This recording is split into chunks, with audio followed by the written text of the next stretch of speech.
മലയാളിയിലെ ചില യൂട്യൂബേഴ്സും രാജ്യത്തിനെതിരായിട്ടൊക്കെ സംസാരിക്കാൻ തുടങ്ങിയിട്ടുണ്ട്. ഇന്ത്യയുടെ യുദ്ധത്തിൻ്റെ കണക്കുകളും യുദ്ധത്തിൽ ഇന്ത്യക്കുണ്ടായ നേട്ടങ്ങളും മെച്ചങ്ങളും ഒക്കെ പറയും, ശത്രുവിനുണ്ടായ നാശനഷ്ടങ്ങളൊക്കെ പറയുമ്പോൾ അതൊക്കെ അത് ലഘൂകരിച്ച് കാണാനായിട്ട് ചില സോഷ്യൽ മീഡിയയിലുള്ളവർ ശ്രമിക്കുന്നതായിട്ട് കണ്ടു. അതിലൊരാളാണ് മാത്യു സാമുവൽ. അയാൾ സോഷ്യൽ മീഡിയയിൽ ധാരാളം കമൻറ്റുകൾ ഇട്ടിട്ടുണ്ട്. ഇന്ത്യയുടെ പ്രതിരോധ വകുപ്പിലുള്ളവർ പറയുന്ന പല കാര്യങ്ങളും കറക്റ്റല്ല എന്നുള്ള രീതിയിൽ തന്നെയാണ് ചില പാശ്ചാത്യ പത്രങ്ങളെ കോട്ട് ചെയ്തിട്ട് അയാൾ പറഞ്ഞിരിക്കുന്നത്. അതൊക്കെ പാശ്ചാത്യർക്ക് പല രീതിയിലുള്ള പത്രപ്രവർത്തനങ്ങളുണ്ട് നമ്മൾ മനസ്സിലാക്കണം. അവർ പറയുന്നതൊക്കെ സത്യസന്ധമാകണമെന്ന് നിർബന്ധവുമില്ല. അത് ആണ് ശരിയെന്ന് പറഞ്ഞ ഒരു ഇന്ത്യക്കാരൻ നമ്മുടെ ഈ സമയത്ത് പറയുന്നത് ഒരിക്കലും ശരിയല്ല. ഏതായാലും അയാളുടെ യൂട്യൂബ് റദ്ദ് ചെയ്തിട്ട് ക്യാൻസൽ ചെയ്ത് കഴിഞ്ഞു. അയാൾക്കെതിരായിട്ട് നടപടി എടുക്കാനുള്ള സാധ്യത വളരെ കൂടുതലാണ്. കാരണം ഈ മലയാളിയെ ഇപ്പം എതിരായിട്ട് ഇപ്പം മഹാരാഷ്ട്ര പോലീസ് കേസെടുത്തിരിക്കുന്നല്ലോ. അതേ രീതിയിലുള്ള പ്രവർത്തനം ഇവിടെ സോഷ്യൽ മീഡിയയിൽ മലയാളികൾ ഇവിടെ നടത്തിയിട്ടുണ്ടെങ്കിൽ അതിനെതിരെ കേരള പോലീസ് കേസെടുക്കേണ്ടി വരും. കേസെടുക്കുന്നതാണ് നല്ലതെന്ന് എനിക്ക് തോന്നുന്നു. ഇപ്പോൾ മാത്യു സാമുവൽ ഒരു അറിയപ്പെടുന്ന പത്രപ്രവർത്തകനാണ്. പല മീഡിയയിലും ടെലക്ക ഉൾപ്പെടെയുള്ളതിൽ അയാൾ വർക്ക് ചെയ്തിട്ടുണ്ട്.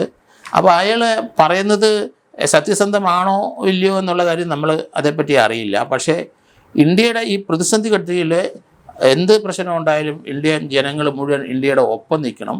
കാരണം അങ്ങനെയാണ് ഒരു രാജ്യസ്നേഹി, പ്രത്യേകിച്ച് ഒരു ഇന്ത്യക്കാരൻ അല്ലെങ്കിൽ ഇന്ത്യൻ പൗരത്വ ഒരാൾ പ്രവർത്തിക്കേണ്ടത്. അതൊക്കെ മറന്നിട്ട് പാശ്ചാത്യരെ ചില വില കുറഞ്ഞ അഭിപ്രായങ്ങളൊക്കെ അതാണ് ശരിയെന്നുള്ള രീതിയിൽ ഇന്ത്യയിൽ പറയുകയോ സോഷ്യൽ മീഡിയയിൽ പ്രചരിപ്പിക്കുകയോ ചെയ്താൽ അത് കുറ്റകരമാണെന്ന് ഇവർ മനസ്സിലാക്കണം. അങ്ങനെ ഒരു പത്രപ്രവർത്തനം ഇന്ത്യ അനുവദിക്കത്തില്ല. ലോകത്ത് ഒരു രാജ്യവും അവരുടെ ഈ രീതിയിലുള്ള പത്രപ്രവർത്തനം അനുവദിക്കത്തുമില്ല. അതുകൊണ്ട് മാത്യു സാമുവലിൻ്റെ സോഷ്യൽ മീഡിയ അത് തീർച്ചയായിട്ടും അത് റദ്ദ് ചെയ്തിരിക്കുന്നു. അത് അദ്ദേഹത്തിൻ്റെ പത്രപ്രവർത്തനത്തിൻ്റെ ചരിത്രങ്ങളൊക്കെ ഇപ്പം പല സോഷ്യൽ മീഡിയകളിലും ഇപ്പം ധാരാളം പറഞ്ഞു വയ്ക്കുന്നുണ്ട്. അദ്ദേഹത്തിനെതിരായിട്ടുള്ള നീക്കങ്ങൾ അതിശക്തമാണ്. അദ്ദേഹത്തിന് എതിരായി ഒരു കേസ് രജിസ്റ്റർ ചെയ്തിട്ടുണ്ടോ എന്നും നമുക്കറിയില്ല. ഏതായാലും സോഷ്യൽ മീഡിയയിൽ അത് നിർത്തിവെപ്പിച്ച് ഗവൺമെൻറ് ഓഫ് ഇന്ത്യ ഇനി ഫർദറായിട്ടുള്ള പ്രോസിക്യൂഷൻ സ്റ്റെപ്പുകൾ തീർച്ചയായിട്ടും സെൻട്രൽ ഗവൺമെൻറ്റിൽ നിന്ന് ഉണ്ടാകാനാണ് സാധ്യത. കേരള ഗവൺമെൻറ്റിനും ഇദ്ദേഹത്തിന് എതിരായിട്ടുള്ള ഒരു കേസെടുക്കുന്നതിന് നിയമ തടസ്സങ്ങളൊന്നുമില്ല. ഇവിടെ ചെയ്യുന്നതാണ് ഉത്തമമെന്ന് എനിക്ക് തോന്നുന്നു. കാരണം അങ്ങനൊരു ഒഫൻസ് ഉണ്ടെങ്കിൽ അതേപ്പറ്റി കേരള പോലീസിനെ അന്വേഷിക്കാം. അതിനകത്ത് കഴമ്പുണ്ടെങ്കിൽ തീർച്ചയായിട്ടും അയാൾക്കെതിരായിട്ടുള്ള കുറ്റച്ചാർജ് കൊടുക്കുന്നതിനും തടസ്സമില്ല. കേരളത്തിലെ പല ആൾക്കാരും ഈ രീതിയിലുള്ള ചില അഭിപ്രായ പ്രകടനങ്ങൾ നടത്തുന്നത് അത് ഭരണഘടനാ വിരുദ്ധമാണ്.